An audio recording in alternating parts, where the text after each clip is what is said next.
Good morning बच्चों। आज का विषय है गणित। और आज हम लोग गणित का पाठ 8 चतुर्भुज की रचना तथा चतुर्भुजों के प्रकार पढ़ेंगे। इसके पहले हम लोगों ने प्रश्न संग्रह 8.1 हल किया, जिसमें चतुर्भुज की रचना सिखाई गई। चतुर्भुज के कुल 10 घटकों में से यदि हमें 5 घटकों की जानकारी हो तो हम चतुर्भुज की रचना आसानी से कर सकते हैं। इसके पहले हम लोगों ने देखा उसकी दो भुजाएं, चतुर्भुज की दो भुजाएं तथा अन्य कोई भी तीन घटक दिए, जैसे तीन कोणों के माप या दो डायगोनल्स उसके, विकर्ण और तीन भुजाएं। इस तरह के अलग अलग उदाहरण हम लोगों ने चतुर्भुज की रचना करते समय देखा। अब आज हम लोग चतुर्भुज के प्रकार कौन कौन से हैं वह देखने वाले हैं। अब इसको थोड़ा ध्यान से देखना, आगे के वर्गों में भी है यह, और इसके आधार पर अनेक प्रश्न है। इसके लिए आज सिर्फ थियरी है, इसको देखना है, आप लोगों को सुनना है, अच्छे से समझना है।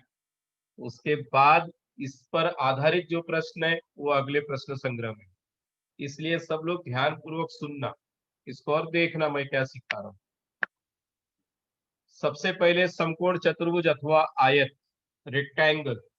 हमारे अगल बगल ढेर सारी ऐसी चीजें हैं, जैसे घर की खिड़की, घर के दरवाजे, इस तरह से अनेक ऐसी चीजें, वस्तुएं हमको दिखाई देंगी जो आयताकार है। स्कूल में हम लोग बोर्ड देखते हैं, बोर्ड भी रेक्टेंगल या आयत के आकार का होता है। इसे समकोण चतुर्भुज कह सकते हैं, आयत और इंग्लिश में रेक्टेंगल। समकोण का मतलब है प्रत्येक कोण 90 अंश।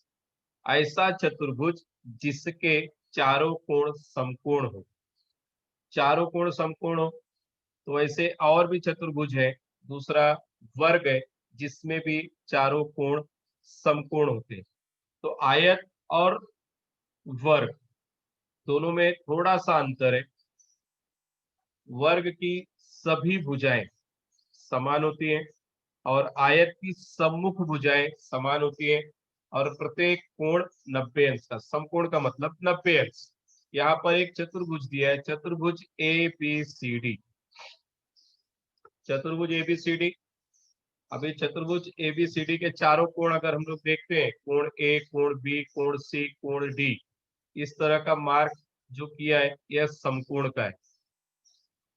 तो हम अगर इसमें ध्यान से देखेंगे तो इस आकृति में जो चारों कोण दिए हैं इस चतुर्भुज के, ए, कोण बी, कोण सी, कोण डी, ये चारों कोण समकोण है, इसलिए इसे समकोण चतुर्भुज भी कहते हैं। तो आयत कैसे पहचानेंगे? इसकी जो सम्मुख भुजाएं हैं वह सर्वांगसम होती है। सर्वांगसम का मतलब मैंने बताया है, बराबर। बराबर का चिन्ह और एस की तरह जो मार्क करते हैं उसको सर्वांगसम पढ़ते हैं। ऐसा चिन्ह हम लोगों ने पहले की कक्षाओं में भी देखा है। तो चतुर्भुज ए बी सी डी एक आयत है जिसकी आमने सामने की भुजाएं सर्वांगसम है। आमने सामने की भुजाएं मतलब अब यहाँ पर देखेंगे तो भुजा ए बी के सामने की भुजा है भुजा सी डी या डी सी। तो भुजा डी सी या सी डी सर्वांगसम है भुजा ए बी की। उसी तरह से भुजा ए डी सर्वांगसम है भुजा बी सी की। तो हम लोग देखते हैं इस चतुर्भुज में चार कोण समकोण है। चार कोण समकोण अर्थात चारों कोण 90 अंश के हैं। इसकी सम्मुख भुजाएं सर्वांगसम है। सर्वांगसम का मतलब बराबर। मान लो भुजा एडी 5 सेंटीमीटर है तो बीसी भी 5 सेंटीमीटर होगा।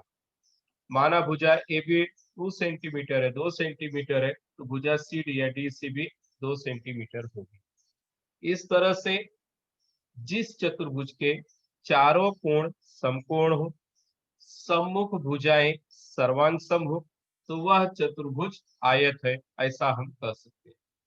अब इसके बाद हम देखते हैं, यहाँ पर आकृति आयत की दी है। अब इसके अंदर एक कृति करने के लिए कहा गया, इस तरह के चतुर्भुज की रचना करिए। चतुर्भुज का नाम है पी क्यू आर एस। अब उसके विकर्ण एक दूसरे को काटते हैं। विकर्ण कौन से हैं इसमें? पी आर और क्यू एस।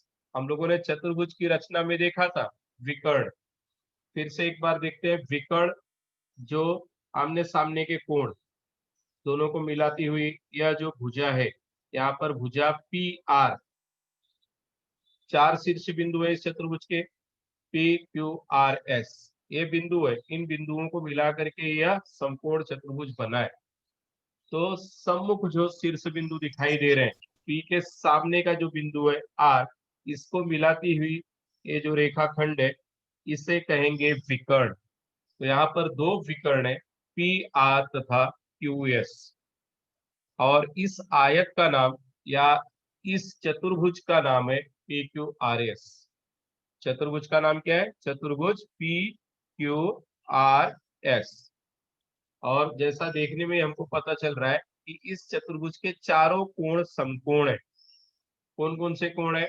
कोण P, कोण Q, कोण R तथा कोण S। इस तरह से चतुर्भुज PQRS के चार कोण, चारों कोण समकोण दिए, और चतुर्भुज के विकर्ण है PR तथा QS, और ये दोनों विकर्ण एक दूसरे को समद्विभाजित करते हैं।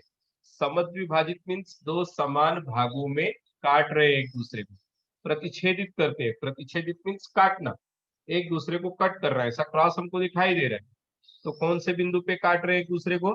बिंदु टी पर। तो विकर्ण पी आर तथा विकर्ण क्यू एस का प्रतिच्छेदन बिंदु टी है। प्रतिच्छेदन मीन्स जहां पर ये दोनों विकर्ण एक दूसरे को काट रहे हैं, वह बिंदु उसे कहेंगे प्रतिच्छेदन बिंदु, या ऐसा बिंदु जहां पर ये विकर्ण एक दूसरे को काटते हैं, उस बिंदु का नाम है टी। और अब यहाँ पर हम लोग देखेंगे, अगर स्केल से इसको मापते हैं तो पीटी की लंबाई टी आर के बराबर होगी। पीटी मान लो पूरा पी आर 6 सेंटीमीटर है। मान लो पी आर कितना सेंटीमीटर है? 6 सेंटीमीटर। तो पीटी कितना होगा? 3 सेंटीमीटर, और टी आर कितना होगा? 3 सेंटीमीटर। इस तरह से हम देखते हैं कि विकर्ण क्यू एस, उसी तरह से विकर्ण क्यू एस और पी आर और क्यू एस को अगर हम मापेंगे तो दोनों सर्वांग सम होंगे। अगर पी आर 6 सेंटीमीटर है तो क्यू एस भी 6 सेंटीमीटर होगा, और दोनों का प्रतिच्छेदन बिंदु टी है, और दोनों विकर्ण एक दूसरे को समद्विभाजित करते हैं। समद्विभाजित का मतलब दो समान भागों में विभाजित करते हैं। इसका मतलब पी टी और टी आर बराबर, और इस तरफ क्यू टी और टी एस बराबर। अगर पी आर 6 सेंटीमीटर है तो पी टी 3 सेंटीमीटर और टी आर 3 सेंटीमीटर। अगर पी आर 6 सेंटीमीटर है तो क्यू एस भी 6 सेंटीमीटर होगा। तो क्यू एस भी 6 सेंटीमीटर होगा, और जब प्रतिच्छेदित किया है तो क्यू टी कितना होगा? 3 सेंटीमीटर, और एस टी कितना होगा? 3 सेंटीमीटर। तो हमको निरीक्षण करने के बाद ये तीन प्रॉपर्टीज सामने दिखाई देती है। इसके जो गुणधर्म है यहाँ पर दिखते हैं।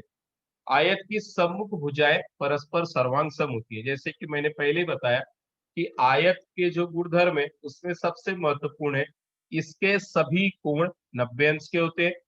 दूसरा है आयत की सम्मुख भुजाएं परस्पर सर्वांग सम। सम्मुख मीन्स आमने सामने की भुजाएं। यहाँ पर पी क्यू के सामने की भुजा है एस आर। अगर पी क्यू 2 सेंटीमीटर है तो एस आर भी 2 सेंटीमीटर होगा। अगर पी एस 5 सेंटीमीटर है तो क्यू आर भी 5 सेंटीमीटर होगा। इसका मतलब पहला जो गुणधर्म बताया गया वह था आयत के सभी कोण 90 अंश के होते हैं, या आयत के सभी कोण समकोण होते हैं। फिर दूसरा गुणधर्म है आयत की सम्मुख भुजाएं परस्पर सर्वांगसम होती हैं। आयत के विकर्ण सर्वांगसम होते हैं। विकर्ण मैंने बताया, अगर पी आर 6 सेंटीमीटर है तो क्यू एस भी 6 सेंटीमीटर होगा। इसका मतलब विकर्ण पी आर सर्वांगसम है विकर्ण क्यू एस की। तीसरी प्रॉपर्टी मिली, तीसरा गुणधर्म। और चौथा है आयत के विकर्ण परस्पर समद्विभाजित करते हैं। समद्विभाजन का मतलब क्या है? दो समान भागों में विभाजित करना। अब पी आर और क्यू एस एक दूसरे को जहां पे काटते हैं वह प्रतिच्छेदन बिंदु काटान का जो बिंदु है वह टी है। अगर पीटी और टीआर को मापेंगे तो दोनों समान मिलेंगे। अगर पीआर 6 था तो पीटी 3 और टीआर 3। उसी तरह से क्यूटी 3 और एसटी 3 सेंटीमीटर। इसका मतलब है आयत के विकर्ण परस्पर समद्विभाजित करते हैं। नेक्स्ट दिया है वर्ग। वर्ग भी आयत की तरह है, समकोण। इसके सभी जो कोण है वह समकोण है।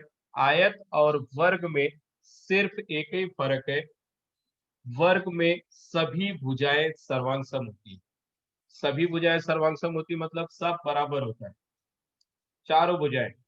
और चारों कोण समकोण, आयत में भी समकोण थे, लेकिन ध्यान देने जैसी बात यह, आयत में सम्मुख भुजाएं सर्वांगसम।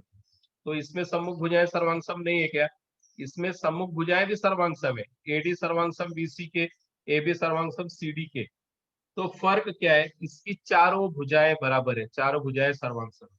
अगर मैंने ए बी 4 सेंटीमीटर लिया तो बीसी भी 4 है, सीडी भी 4 है और एडी भी 4 है। आयत में लंबाई और चौड़ाई, यहाँ पर सभी भुजाएं सर्वांगसम है, एक दूसरे के सभी भुजाएं बराबर है। और इसके विकर्ण एसी और बीडी ये भी सर्वांगसम होंगे। आयत के भी विकर्ण सर्वांगसम थे। आयत के विकर्ण एक दूसरे को प्रतिच्छेदित करते थे, एक दूसरे को काटते थे, और जहां पर काटते थे वहां से दो समान भागों में विभाजित करते थे, इसलिए उसे समद्विभाजित करते हैं, ऐसा कहा गया। तो ऐसे यहाँ भी एसी समद्विभाजित कर रहा है बीडी को, और दोनों का जो कटान बिंदु है, एक दूसरे को प्रतिच्छेदित करने का जो बिंदु है वह ई है, ई पे काट है। तो इसका मतलब ए सर्वांगसम ईसी, बीई सर्वांगसम ईडी। अब आयत और वर्ग की दो प्रॉपर्टी हमको समान मिली, कौन कौन सी?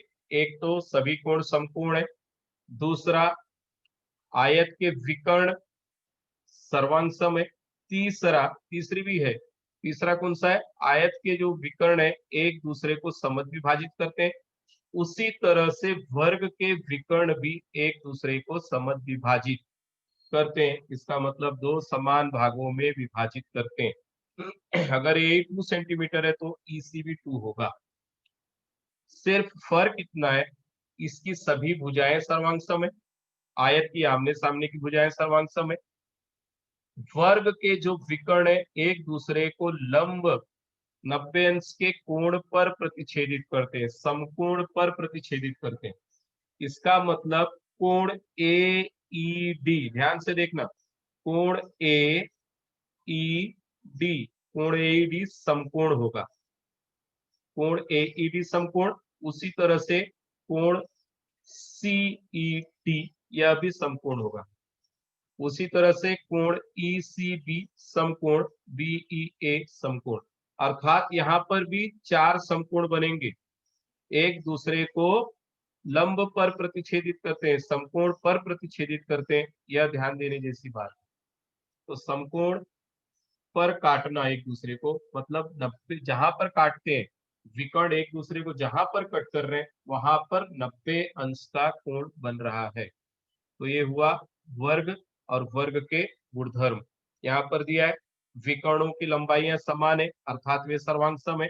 विकर्ण एसी सर्वांगसम, विकर्ण बी के विकर्ण परस्पर समद्विभाजित करते हैं, अर्थात ए बराबर ईसी, बीई बराबर ईडी।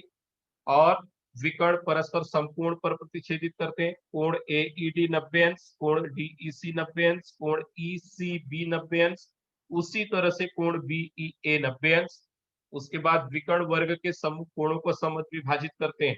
अब सम्मुख कोण कौन से? कोण ए का सम्मुख कोण सी, कोण बी का सम्मुख कोण डी, बी डी दोनों सम्मुख कोण है, इसको भी समान रूप से विभाजित करते हैं। अगर कोण ए को दो भागों में बांटा, कोण कौन सा? कोण सी ए डी बराबर होगा कोण बी ए डी के, कोण बी ए सी, कोण बी ए सी, कोण सी ए डी के बराबर होगा। अर्थात जहां पर ये दोनों विकर्ण जा रहे हैं, इन दोनों कोणों को, कोण ए को और कोण सी को समद्विभाजित करते हैं, सम्मुख कोण को समद्विभाजित करते हैं। इसलिए एक जो गुणधर्म है इसको ध्यान से पढ़ना और सीखना है। इस तरह से अगला चतुर्भुज है सम चतुर्भुज रॉम्बस। सम मतलब समान, चतुर्भुज मतलब चार भुजाओं वाली घेराकृति आकृति। अब यहाँ पर पहले ही पॉइंट दिया है, जिस चतुर्भुज की सभी भुजाएं समान लंबाई वाली या सर्वांग सम होती है उस चतुर्भुज को सम चतुर्भुज कहते हैं। अभी हमने देखा वर्ग भी एक तरह से सम चतुर्भुज है, क्योंकि उसकी भी सभी भुजाएं सर्वांग सम है, सभी भुजाएं समान है, तो वर्ग को भी हम सम चतुर्भुज कर सकते हैं। लेकिन दोनों में फर्क क्या है? वर्ग के प्रत्येक कोण 90 अंश के थे, सम चतुर्भुज के प्रत्येक कोण 90 अंश के नहीं दिखाई दे रहे। रॉम्बस है, सम चतुर्भुज है, इसके प्रत्येक कोण 90 अंश के नहीं होते, वर्ग के प्रत्येक कोण 90 अंश के होते हैं। यह दोनों में अंतर है, वर्ग और सम चतुर्भुज। इसका मतलब सम चतुर्भुज सभी जो चारों भुजाएं वे सर्वांग सम है। मान लो ई एफ 4 सेंटीमीटर तो एफ जी भी 4 होगा, जी एच भी 4 होगा, ई एच भी 4 होगा। इस तरह से जो रॉम्बस है समचतुर्भुज है, तो उस चतुर्भुज की सभी भुजाएं सर्वांग सम होती है, समान होती है। और दूसरा महत्वपूर्ण मुद्दा क्या है? इसके सम्मुख कोण सर्वांग सम है। अब सम्मुख कोण मैंने बताया जहां पे डायगोनल्स जा रहे हैं, विकर्ण, विकर्ण कौन सा? विकर्ण ईजी और एफ एच। इस तरह से जो क्रॉस है ये सम्मुख कोण है। तो कोण ई सर्वांग सम है कोण जी के, कोण एच सर्वांग सम है कोण एफ के। पहला गुणधर्म सभी भुजाएं सर्वांग सम, दूसरा गुणधर्म उसके सम्मुख कोण सर्वांग सम, सम्मुख कोण कोण ई सर्वांग सम कोण जी के, कोण एफ सर्वांग सम कोण एच के। सर्वांग सम मतलब समान। फिर तीसरा है सम चतुर्भुज के विकर्ण, सम सम चतुर्भुज के विकर्ण, विकर्ण ईजी और विकर्ण एफ एच एक दूसरे को लंब समद्विभाजित करते हैं। लंब समद्विभाजित क्या होता है? मैंने पहले ही बताया, जैसे वर्ग में था, विकर्ण एक दूसरे को 90 अंश पर काटते हैं। समद्विभाजित समान भागों में विभाजित करना, और 90 अंश पे लंब समद्विभाजित 90 अंश का कोण बना करके काटना। तो कोण ई एम एच 90 अंश, कोण एच एम जी 90 अंश, जी एम एफ 90 अंश और कोण एफ एम ई 90 डिग्री 90 अंश। इस तरह से बिंदु एम पर जो चार कोण बने अलग अलग, जहां पर ये दोनों विकर्ण एक दूसरे को समद्विभाजित कर रहे हैं, वहां पर प्रत्येक कोण 90 अंश का होगा। इंपॉर्टेंट प्रॉपर्टी है इसकी, बहुत महत्वपूर्ण गुणधर्म है। इसके बेस पे आगे सवाल आएंगे। और समद्विभाजित का मतलब पहले बताया, ई एम बराबर एम जी। अगर ई एम 2 सेंटीमीटर तो एम जी भी 2 होगा। एफ एम 3 है तो एम एच 3 होगा। यहाँ पर अगर हम ध्यान से देखेंगे तो दोनों विकर्ण सर्वांग सम नहीं है। ध्यान देने वाली बात क्या है? इसके विकर्ण सर्वांग सम नहीं होते। अभी तक हम लोगों ने जो दो पढ़ा, आयत और वर्ग, दोनों चतुर्भुज में विकर्ण सर्वांग सम थे। तीसरा चतुर्भुज सम चतुर्भुज के विकर्ण सर्वांग सम नहीं है। सर्वांग सम नहीं मतलब समान नहीं है, एक विकर्ण छोटा है दूसरा विकर्ण बड़ा है, लेकिन समद्विभाजित करते हैं, समान विभागों में, समान दो समान भागों में बांटते हैं दोनों विकर्ण एक दूसरे को। दोनों काट रहे हैं बिंदु यम पर। अगर विकर्ण ईजी 4 सेंटीमीटर है तो ई एम 2 होगा और एम जी 2 होगा। अगर एफ एक्स 6 सेंटीमीटर है तो एफ एम 3 होगा, एम एच 3 होगा।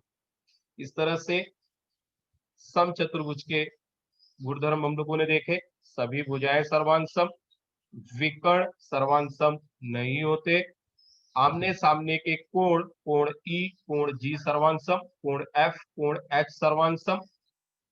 और क्या बताया? विकर्ण एक दूसरे को लंब, लंब पर काटते हैं, 90 अंश समकोण बनाते हैं, यहाँ पर 90 अंश पर काटते हैं। और क्या था? समद्विभाजित करते हैं, अर्थात दो समान भागों में बांटते हैं। विकर्ण ई एम एम जी के बराबर होगा। विकर्ण ई जी मान लो 6 सेंटीमीटर है या 4 सेंटीमीटर है ई जी, तो ई एम 2 और एम जी 2 सेंटीमीटर। विकर्ण एफ एच अगर 6 है तो एफ एम 3 होगा और एम एच 3 होगा। इस तरह से सम चतुर्भुज के विकर्ण एक दूसरे को लंब समद विभाजित करते हैं, 90 अंश के कोण पर समान भागों में बांटते हैं। इसके बाद आया समांतर चतुर्भुज। अभी तक हम लोगों ने जो तीनों चतुर्भुज पढ़े वो सब समांतर चतुर्भुज थे। समांतर का मतलब है आमने सामने की भुजाएं समांतर होना। रॉम्बस जो पढ़ा हम लोगों ने समचतुर्भुज, उसमें भी आमने सामने की भुजाएं समांतर है। आयत जो है, आयत की भी आमने सामने की भुजाएं समांतर है। उसके बाद जो वर्ग था, वर्ग की भी आमने सामने की भुजाएं समांतर है। तो फिर इसको समांतर चतुर्भुज क्यों कहा गया? हम लोगों ने देखा आयत भी समांतर चतुर्भुज है, लेकिन आयत और इस समांतर चतुर्भुज में अंतर क्या है? आयत के प्रत्येक कोण, आयत के जो प्रत्येक कोण है वह 90 अंश के थे। यहाँ पर समांतर चतुर्भुज के प्रत्येक कोण 90 अंश के नहीं है। लेकिन अगर हम ध्यान देंगे तो इसके जो संलग्न कोण है, कोण ए तथा कोण बी, संलग्न मीन्स जो जुड़े हुए एक दूसरे के साथ कनेक्ट है, तो कोण ए एक ही भुजा, दोनों में कॉमन है ए बी। जैसे कोण बी ए डी और कोण ए बी सी, इसमें कॉमन एक भुजा है ए बी। तो इस तरह से कोण ए तथा कोण बी का जो टोटल होगा वह 180 अंश होगा, संपूरक होंगे। कोण ए और कोण बी का टोटल 180, कोण बी और सी का टोटल योग 180, कोण सी तथा डी का योग 180। वैसे ही ए तथा डी, ये दोनों संलग्न कोण है, इन दोनों का टोटल 180 अंश होगा। इसे कहेंगे समांतर चतुर्भुज। तो चतुर्भुज ए बी सी डी एक समांतर चतुर्भुज है और उसके जो अंतः कोण है वह संपूरक है, या जो दोनों कोण एक दूसरे के साथ जुड़े, अंतः कोण कहते हैं इसको। हम लोगों ने देखा था दो समांतर रेखाएं और उसको एक तिर्यक रेखा काट के तो किस तरह के कोण बनते हैं। तो यहाँ पर एक अंतः कोण, दोनों अंदर के कोण, कोण ए तथा कोण बी अंतः कोण, इन दोनों का टोटल 180। कोण बी तथा सी, इन दोनों का टोटल 180। कोण सी तथा डी, दोनों का योग 180 अंश। उसी तरह से कोण ए तथा डी, इसका भी योग 180 अंश होगा। इसका मतलब है समांतर चतुर्भुज के संलग्न कोणों की जोड़ियां संपूरक होती हैं। इन दो संलग्न कोणों का टोटल 180 अंश होगा। संपूरक का मतलब टोटल 180 अंश। अब अगर हम देखेंगे तो चतुर्भुज के सम्मुख कोण के माप समान होते हैं। सम्मुख कोण कौन कौन सा था, फिर से देखते हैं। समांतर चतुर्भुज के सम्मुख कोण, कोण ए के सामने का कोण सी है, तो कोण ए और सी दोनों समान होंगे। मान लो कोण ए का माप 120 अंश है, तो कोण सी का माप भी 120 होगा। और कोण बी 60 अंश है, तो कोण डी का माप भी 60 अंश होगा। इसका मतलब समांतर चतुर्भुज के सम्मुख कोण सर्वांग होते हैं। समांतर चतुर्भुज के सम्मुख कोण, सम्मुख कोण मतलब कोण ए के सामने का कोण सी, दोनों भी सर्वांग सम होंगे। अगर कोण 120 अंश है तो कोण सी भी 120 अंश होगा। उसी तरह से कोण बी अगर 60 अंश है तो कोण डी भी 60 अंश होगा। इसके बाद है सम्मुख भुजाओं की लंबाई समान होती है, अर्थात सम्मुख भुजाएं, सम्मुख में सामने सामने की भुजाएं। यहाँ पर जैसे पी क्यू के सामने की भुजा एस आर है, पी क्यू के सामने की भुजा एस आर, मतलब दोनों भी सर्वांग सम होगी। अगर पी क्यू 2 सेंटीमीटर है तो एस आर भी 2 सेंटीमीटर होगा। अगर एस पी या पी एस 3 सेंटीमीटर है तो आर क्यू भी 3 सेंटीमीटर होगा। और विकर्ण एक दूसरे को समद्विभाजित करते हैं। अभी हम लोगों ने चार आकृतियां जो देखी, पहला आयत, दूसरा वर्ग, तीसरा समचतुर्भुज, चौथा समांतर चतुर्भुज। चारों में एक चीज कॉमन था कि इसके विकर्ण जो होते हैं समद्विभाजित है, अर्थात समान रूप से विभाजित करते हैं, समान रूप से बांटते हैं एक दूसरे को।